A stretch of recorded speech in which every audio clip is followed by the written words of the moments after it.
Seja bem-vinda, seja bem-vindo a mais uma aula aqui com um tema super quente que muita gente me pergunta, seja em supervisão, seja nas aulas, seja no dia a dia, que é ansiedade. Por que eu tenho tanta ansiedade? Por que será que a ansiedade existe? E por isso eu começo essa aula fazendo essa pergunta aqui para você. Ansiedade, será que é um mal necessário? Vamos fazer uma análise em conjunto aqui, nós dois. Espero que você esteja bem, esteja confortável. Vamos seguir junto aqui nessa jornada para a gente aprender mais sobre esse tema aí. Eu quero começar trazendo essa seguinte provocação, tá? Provavelmente, sem a ansiedade, dificilmente nós teríamos saído da selva e teríamos conseguido construir cidades grandes, complexas, sociedades complexas, como a que nós construímos hoje na nossa sociedade. E eu vou tentar explicar hoje, passo a passo, por que de alguma maneira a ansiedade ela nos ajudou a evoluir. Como é que ela está presente nos dias atuais e quais os possíveis problemas que ela pode trazer. Se interessou pelo tema, gostou, quer saber mais sobre esse processo aqui da nossa espécie, enquanto saiu lá de florestas e conseguiu criar cidades complexas e sociedades grandes que trazem um nível de complexidade, construção de tecnologias, de vinculações e várias formas da construção da cultura humana? Se sim, vamos seguir junto aqui. Veja só, uma hora que eu tenho aqui, comparado a 1 milhão de anos, parece pouco. 1 hora, 20 minutos, que você vai assistir essa aula aqui, 30 minutos. Só que, no entanto, 1 milhão de anos é muito pouco em termos de evolução humana. E foi mais ou menos há 1 milhão de anos que o homem, nem o homem, a nossa espécie humana, que não é ainda o Homo sapiens, começa a dominar o fogo. E quando a gente começou a dominar o fogo, muita coisa começou a mudar. Porque a gente começa a ter um maior controle sobre as intempéries. A gente começa a ter um maior controle sobre o mundo que nos cerca. E poder controlar e prever esse mundo é muito importante no nosso processo de adaptação e sobrevivência. Por isso que, muitas vezes, esses sinais que a ansiedade traz, que muitas vezes deixa o nosso pensamento acelerado, antecipando coisas, tentando ver perigos, em alguns momentos pode ajudar. Só que em termos de tempo, é ainda muito pouco para a gente pensar em mudanças evolutivas quando a gente fala o nosso estilo de vida em florestas, em savanas africanas, do nosso estilo de vida hoje, vivendo em grandes cidades.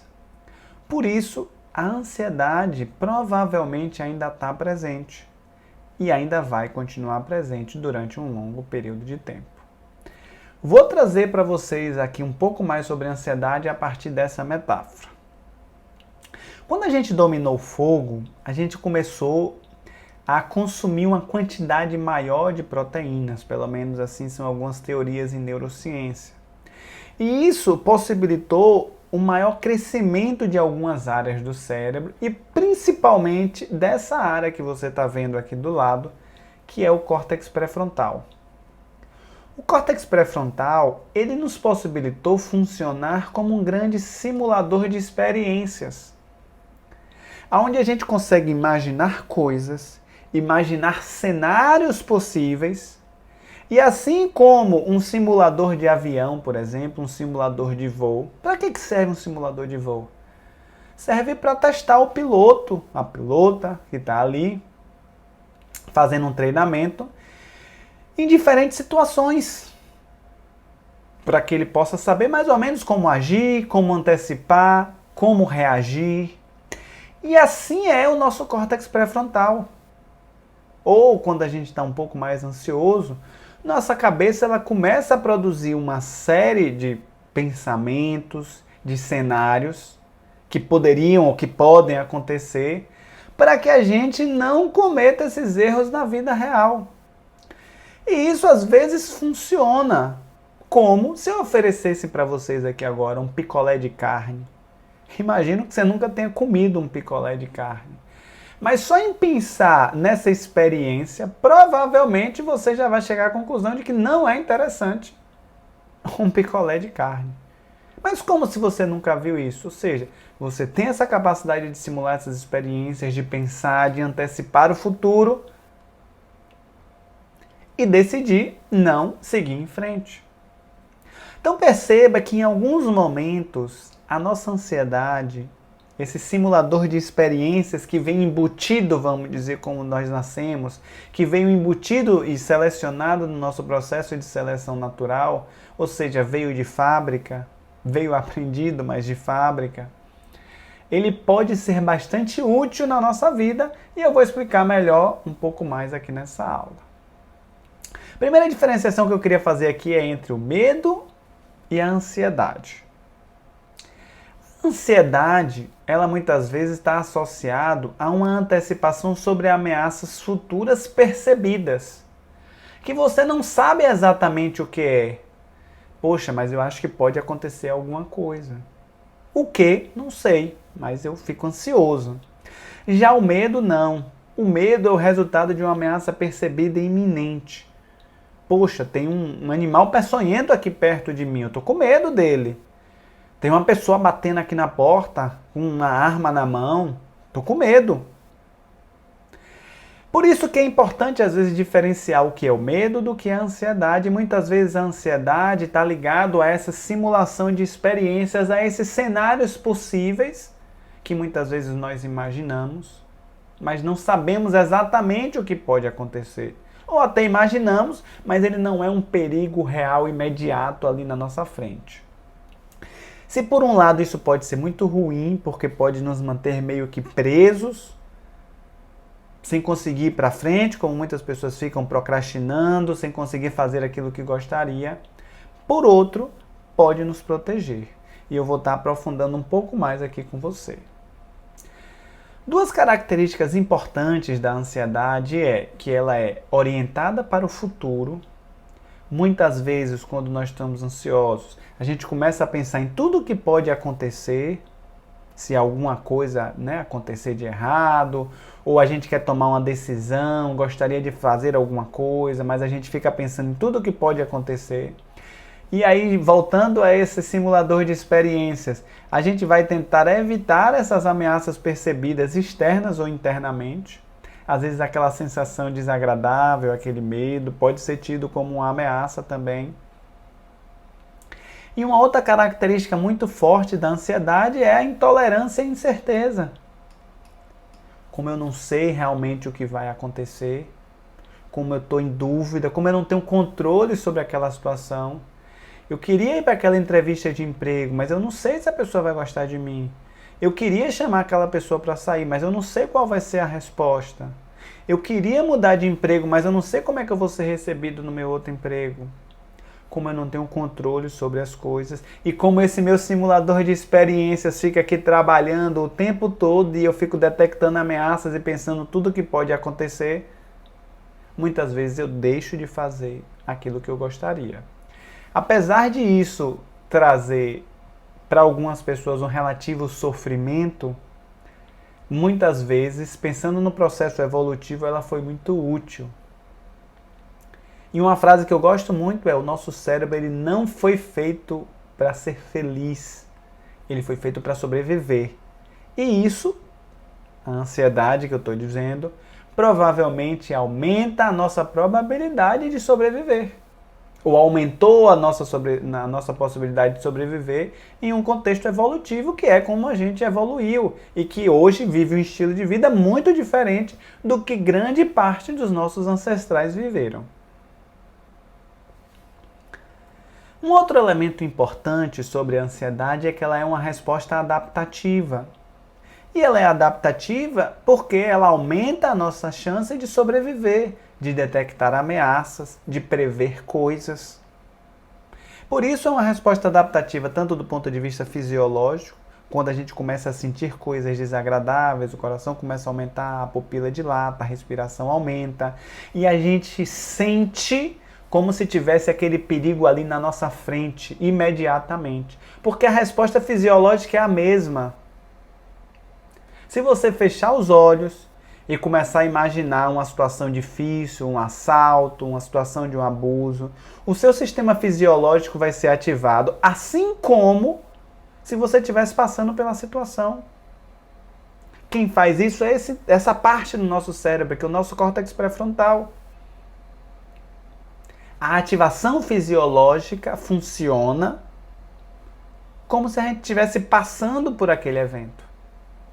Ao mesmo tempo, começam a surgir um monte de pensamentos, experiências começam a surgir, eventos que a gente acha que podem ser ameaçadores também começam a surgir. A gente começa a ficar mais inquieto, a gente começa a ficar agitado, tenso. Então perceba que todas essas respostas adaptativas são necessárias quando a gente tem um perigo.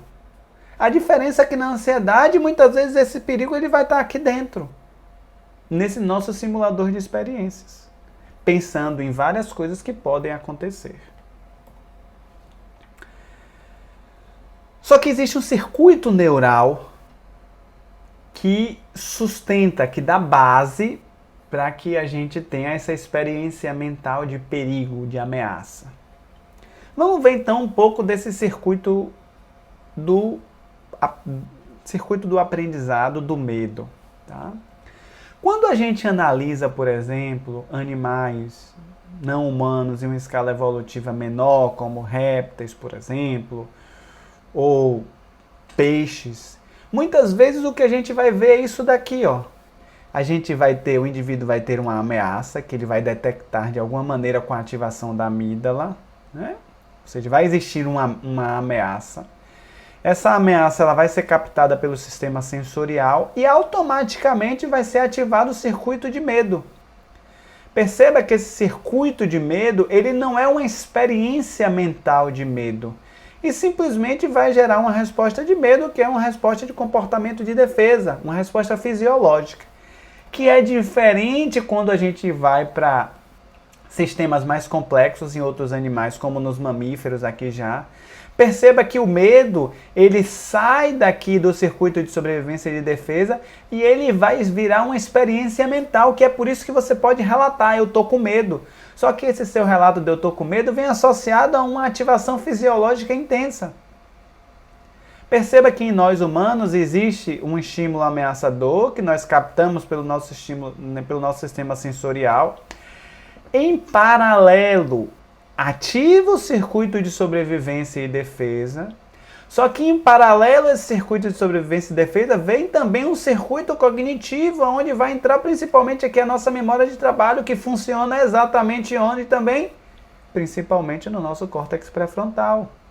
Que vai começar a pensar em várias coisas que podem acontecer, a antecipar coisas, e a gente vai nomear aquela sensação ali como uma sensação de medo. E aí perceba como indiretamente esse circuito de sobrevivência ele vai gerar essa resposta de medo, comportamento de defesa, e em paralelo a gente vai ter uma experiência mental também de medo. Só que existe esse circuito em nós humanos do ponto de vista neural, veja só o que é que vai acontecer ainda nesse circuito neural do medo. Tem a detecção da ameaça, né? Existe a ameaça, o sistema sensorial capta isso daqui. Veja que a amígdala, ela ainda é dividida em subcircuitos. A gente tem aqui uma parte da amígdala que é do núcleo da base da amígdala, que ela vai produzir a reação motora, que é onde vai ter ligações com o estriado e com neurotransmissores da noradrenalina, que vai produzir a resposta motora de ação de defesa, que é evitar ou fugir. E ao mesmo tempo, o núcleo central da amígdala vai gerar um outro circuito de defesa, que é congelar ou lutar. Então veja, gente, vamos tentar exemplificar isso. Se você está numa situação que você precisa falar em público, por exemplo, e para você isso é ameaçador, você vai captar isso pelo seu sistema sensorial. Automaticamente o seu sistema sensorial ele vai ativar a amígdala e a amígdala lateral com seus núcleos da base vão querer com que você saia dali a qualquer momento. Não vou apresentar de jeito nenhum, não vou falar em público, não. Ou então você nem vai para o lugar se você pensa nessa possibilidade de falar em público, por exemplo. Ou você pode ficar parado ali, congelado, sem saber como responder. E além disso, quando a gente fala em nós humanos ainda, entra um outro elemento importante que é o hipocampo, que são as nossas experiências. É isso que acontece, por exemplo, em pessoas que têm algum tipo de transtorno do pânico, por exemplo. Ela, depois que passou por um episódio de pânico, a ameaça muitas vezes é a própria sensação fisiológica. A alteração da sensação fisiológica já é tido como um perigo. Porque ela já vai lembrar de uma situação traumática e essa situação traumática já vai gerar essa ação de defesa ou essa reação de defesa. Por isso que nós procrastinamos muitas vezes. Então a gente precisa fazer alguma coisa, mas a gente acha difícil, não quer, acha que não vai conseguir, acha que vai errar, acha que a gente vai ser criticado. E a gente pode pensar isso para várias coisas na nossa vida. Essas são as ameaças. As ameaças hoje são muito mais simbólicas. A gente não tem mais praticamente um animal feroz do nosso lado ameaçando a nossa vida. A ameaça hoje, muito mais frequente, é a não aceitação, o não pertencimento, o julgamento, a exclusão. São ameaças muito mais simbólicas, mas que obedecem a esse mesmo circuito, como se tivesse uma ameaça ali que colocasse em risco a nossa vida. E aí eu volto àquele primeiro slide lá. Em tempo de evolução humana, a gente mudou muito pouco. O tempo de mudança para ter essas mudanças em termos de circuito neural é muito pouco, então a gente reage como se tivesse uma ameaça real aqui na nossa frente.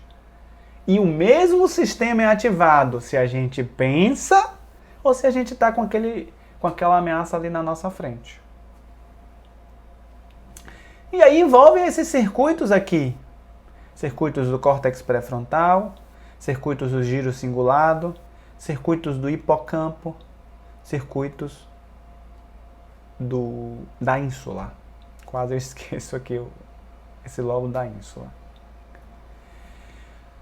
Preste atenção nesse exemplo aqui agora e veja como é interessante. Imagine que você está andando numa trilha e, de repente, você vê algo, você identifica uma possível ameaça. Você não sabe exatamente ainda, porque isso tudo é muito rápido, né? Você identifica uma possível ameaça que você não sabe se é uma cobra ou um cipó. Nesse caso, qual é a melhor resposta? Você primeiro corre e depois vê o que é, né? No sentido de você corre e depois vê se é um cipó ou se era realmente uma cobra. Ou você fica ali quando você identifica uma possível ameaça, identifica o que é e depois corre. Não, eu vou ver o que é. Se for uma cobra, aí eu vou correr. Mas se não, eu vou ficar ali. O que você acha que garante mais a nossa sobrevivência? Espero que você tenha encontrado, apesar de que eu acho que é bem tranquilo essa resposta. É mais útil, é mais adaptativo correr e depois ver o que é. Porque é muito melhor correr, estar longe, achar que era uma cobra e ser um cipó, do que ficar ali, achar que é um cipó e ser uma cobra. E ser um animal peçonhento, que pode colocar em risco a nossa vida, por exemplo. Veja que interessante isso, porque a seleção natural, ela promove isso para que a gente sobreviva. E ela ativa, então, quando a gente vai falar da amígdala, de uma via rápida da amígdala. uma via de ativação rápida, aonde vai aumentar a chance de sobrevivência, que é isso. Corre primeiro, depois você vê o que é. Só que em paralelo também vem uma via lenta, que é justamente essa via que passa pelo córtex pré-frontal. Esse efeito se chama sequestro da amígdala. Você tem uma via rápida e você tem uma via lenta. É por isso que não dá para inibir o medo numa situação que você perceba como ameaçadora. Eu não quero sentir medo, eu não quero sentir medo. Não dá. Você pode até não demonstrar, não reagir ao medo, não correr. Mas se você identifica como uma situação ameaçadora, o medo vai existir. O que você tem controle é sobre a sua reação. E é claro que depois de algum tempo, a via lenta entra em ação. Ela entra em campo para tentar modular a ativação da amígdala. Então perceba como existem vários meandres, várias coisas importantes aí que a ansiedade nos traz, nos foi útil e ainda é útil. Tá? Mas como é que isso acontece, Gustavo, do ponto de vista do modelo cognitivo, em termos mentais? Uma pessoa com alto nível de ansiedade, ou com uma ansiedade mais alta, muitas vezes ela vai detectar o perigo muito rápido. Qualquer situação ambígua, ela já vai interpretar como ameaçadora. Ela entra no cinema já olhando onde é a saída de emergência, caso tenha algum perigo. Uma situação ambígua, estou ali fechado num lugar, já preciso me antecipar. Vou parar no shopping, já paro o carro de ré. Se tiver alguma emergência, eu já saio mais rápido com o carro. Perceba que essa pessoa está sempre se antecipando a tudo. Então ela detecta o perigo muito mais rápido. Porque muitas vezes ela detecta esse perigo e vai transformar esse perigo numa catástrofe. Vai que alguém entra aqui pelo cinema com a arma na mão, como já teve um caso uma vez. Olha aí a memória no hipocampo. Já teve um caso uma vez de uma pessoa que entrou com a arma atirando dentro do cinema. E se acontecer de novo, transforma um perigo numa catástrofe. Se acontecer alguma coisa aqui no shopping e eu precisar sair rápido, mais uma vez. Então, o que essa pessoa tenta fazer? Ela tenta controlar a situação. Então, essa busca da saída de emergência, essa busca de estacionar o carro de ré, é uma tentativa de controlar a situação, de buscar ter controle quanto a esse perigo. Em várias situações, isso não é um problema, gente. Só que, às vezes, a pessoa ela pode ficar presa nesse ciclo de ansiedade e de antecipação que ela mesma promove. E aí o que ela precisa fazer? É evitar ou escapar, caso ela não consiga controlar. Minha filha vai para a escola, ela pode ficar doente. Eu não consigo controlar isso. Pelo menos eu imagino que seja bem difícil. Então, às vezes eu vou evitar. Eu vou tirar minha filha da escola? Tá, mas isso vai ter um monte de várias perdas para o desenvolvimento dela também. Mas a gente pode pensar em outros exemplos aqui. Eu evito ou escapo. Vou falar em público. O que será que vão pensar de mim? Eu não tenho controle sobre isso. Detecte o perigo. Aquela pessoa está com uma ruguinha ali na testa. Eu acho que ela não gostou do que eu falei. Então eu vou evitar. Então veja que isso acontece muito comumente com as pessoas que têm um nível de ansiedade mais alto. E esse simulador de experiências que eu venho falando, ele é meio que regulado na nossa vida a partir desse, como se fosse um paquímetro. Algumas pessoas identificam muito mais rápido esse perigo. Outras demoram mais. Então, o que a gente vai ter aqui? Esse identificador de ameaças, ele vai sendo desenvolvido ao longo do nosso desenvolvimento. A partir da nossa história de vida, a partir de vulnerabilidades, por exemplo, pré-existentes, que são condições genéticas ou fatores ambientais. Crianças que passam por maus tratos, por exemplo, situações de insegurança, de vulnerabilidade, de agressão física, emocional, bullying, são fatores ambientais. que vão influenciar nesse desenvolvimento infantil da regulação da ansiedade, de situações de perigo, de antecipação, que muitas vezes vão ser disfunções mais transitórias que vão acontecer, mas se a gente tem um ambiente seguro, se a gente tem um adulto acolhedor, muitas vezes a gente vai sentir a ansiedade e depois vai regular. Caso a gente não tenha esse acolhimento, esse sentimento de pertencimento, vai acontecer uma desregulação do medo e da ansiedade. Onde essa pessoa, quando ela estiver mais velha, ela provavelmente vai identificar o perigo muito rápido e vai evitar esse perigo. E aí muitas vezes ela não vai conseguir fazer coisas que ela queria fazer. Então muitas vezes pode acontecer esse desfecho aqui na trajetória 1, ó. São níveis, uma pessoa que é muito mais ansiosa, mas ainda não chega a ser um quadro patológico, ou que atrase tanto, ou que traga tanto problema para a vida dela. Mas dependendo das interações, isso pode aumentar. Isso pode piorar com a sensibilização e um crescimento crescente de situações que eu não controlo. E meu simulador de experiência está ali funcionando o tempo todo, detectando perigo o tempo todo. Por quê? Porque eu passei por experiências, por exemplo, de assalto, desvalidação, perseguição. Então tudo que eu não posso controlar, eu vou evitar. E aí começa um trajetória 2, isso muitas vezes vai acontecer ali na adolescência, é muito mais comum, né? Adolescência, início da vida adulta, os níveis de ansiedade aumentam. E é claro que isso reflete muito as nossas experiências. Às vezes as nossas mães, nossos pais falam, perigo, cuidado, não faça isso, você vai cair, você não pode se machucar, vai ficar doente, não faça isso, vai ser assaltado. Ou seja, o tempo todo a gente é alertado sobre o perigo. Trajetória 2, começam os transtornos de ansiedade, uma gravidade maior e uma persistência maior também. O que a gente vai ter aí? Uma maior sensibilização e generalização do medo. Ansiedade e, consequentemente, evitação.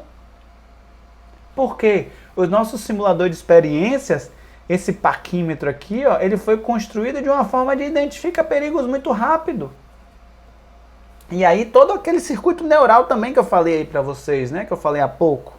A trajetória 3 é isso, complicações secundárias. Eu me sinto tão ansioso, eu evito coisas que para mim são importantes.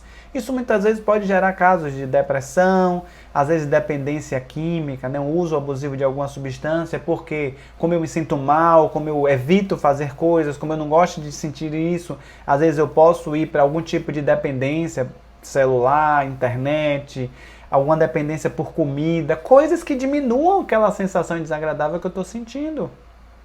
Porque minha cabeça fica o tempo todo naquele simulador de experiências, aí geram essa incapacidade em nós. E essa frase aqui é uma frase típica de pessoas mais ansiosas. Só deu certo porque eu controlei a situação. Se eu não tivesse controlado, ia dar tudo errado. Só que a pessoa ela não sabe, ela não tem acesso, se eu não tivesse controlado, será que também não daria certo? É uma pergunta, só que ela nunca paga para ver. Porque ela está sempre controlando. Então isso entra num esquema de reforçamento que ela começa a acreditar que só deu certo porque ela controlou a situação. Ah, aquela viagem deu tudo certo. Ah, meu Deus, mas só deu certo porque eu me antecipei, planejei tudo. Ah, aquela apresentação do grupo, ah, meu Deus, eu tive que tomar a frente, porque se não fosse eu, nada ia dar certo. A frase típica de pessoas mais ansiosas e controladoras. E muitas vezes as pessoas mais ansiosas acreditam que toda preocupação é importante e que a gente precisa dela. Lembra lá do modelo cognitivo? E se a gente não fizer ela, uma catástrofe vai acontecer. O que a gente tem então, Gustavo, em termos de dados clínicos? E aí eu trouxe um resumo aqui dos principais tipos de transtorno de ansiedade e a divisão mais ou menos por fatores do desenvolvimento. Na infância, vejam aqui, ansiedade de separação, mutismo seletivo e fobia específica são mais comuns na infância.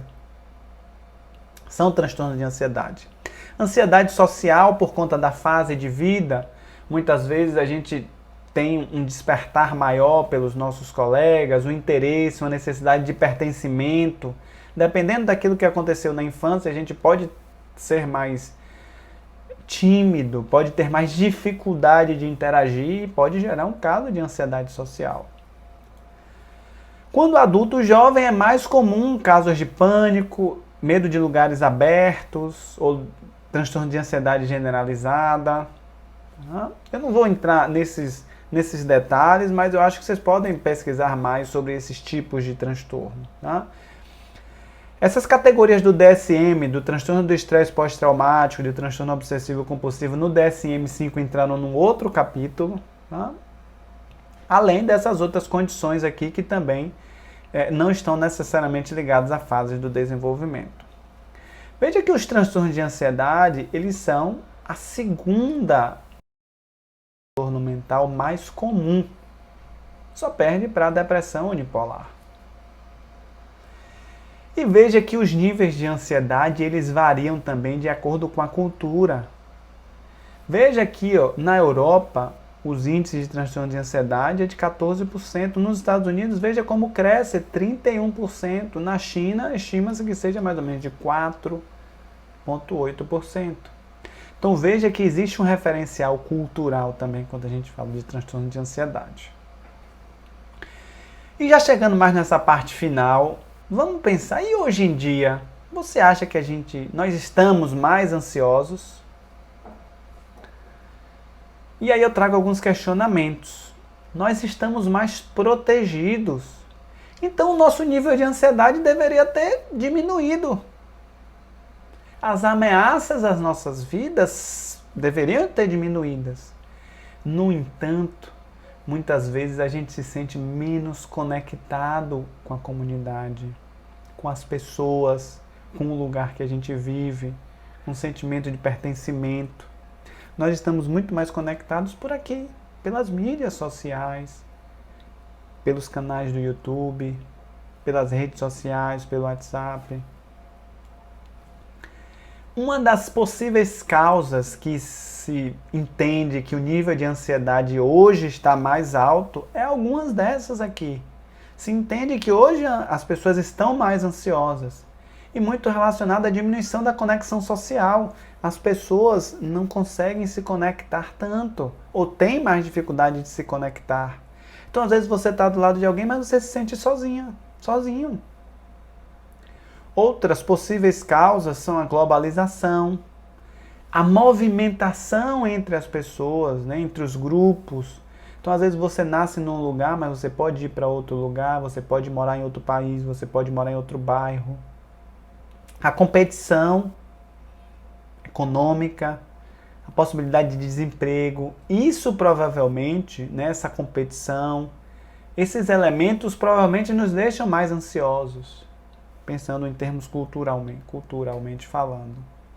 Nós temos um maior conforto material, no entanto, nós não nos sentimos mais tanto membros de uma comunidade. Nós nos sentimos isolados e sozinhos. Isso provavelmente aumenta a nossa sensação de ansiedade. A violência também aumentou em alguns lugares. Isso aumenta, claro, nossa sensação de insegurança e de perigo e que a gente precisa se proteger. Por isso eu gosto muito dessa frase que fala um pouco da filósofa da Viviane Mosé, que ela traz assim: a busca pela liberdade e a individualidade, que é muito o que as várias gerações buscaram para que a gente chegue, né, no nosso nível de sociedade, ou, né, a gente pensa há 200, 300 anos atrás, as sociedades eram muito mais coletivistas. A sociedade existia uma possibilidade de mudança de classe social, era muito mais difícil. E a gente buscou, as gerações buscaram, né, por essa liberdade individual. Essa possibilidade de ser quem a gente quiser ser. Só que isso pode ter aberto muitas portas para que a incerteza também venha sobre o futuro. Também veio em conjunto. A busca pela liberdade e a individualidade abriu muitas portas. Mas portas para a gente querer ser quem a gente quiser ser. Mas junto com ela, talvez um dos preços a pagar é a incerteza sobre o futuro. Talvez esse é um dos preços que pagamos pela incerteza da liberdade. Nós nascemos num lugar, mas podemos se mudar. Nós conhecemos muitas pessoas diferentes, de diferentes lugares, diferentes culturas, diferentes formas de pensar. E isso talvez traga essa sensação.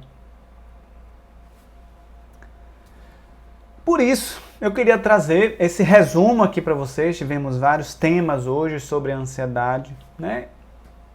Começamos falando sobre, finalizando agora sobre estamos mais ansiosos.